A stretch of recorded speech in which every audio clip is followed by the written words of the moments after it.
Hello, we are here at Sensors Converge 2024 in Santa Clara, and we're talking to David from GOWIN, who's going to tell us all about disruptive FPGAs. Yes, you've heard it, disruptive FPGAs. We all know about FPGAs, we all know where you can apply them and what the technology offers. Very rarely do you come across a scenario where FPGAs are disruptive.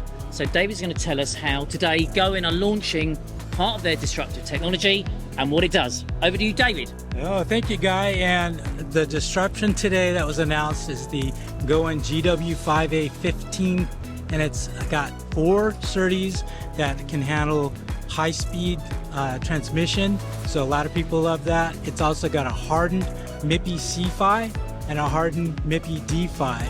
No other FPGA has that, and it also will have pin compatibility to some existing Arctic 7 devices, but they don't have the hardened C-PHY or MIPI D-PHY, so that's very disruptive in today's technology. So for our watchers, what's the perfect application with those features that you've just described? MIPI is the mobile industry peripheral interface, and it offers camera interface, so high-speed cameras, as well as display, so high-speed displays.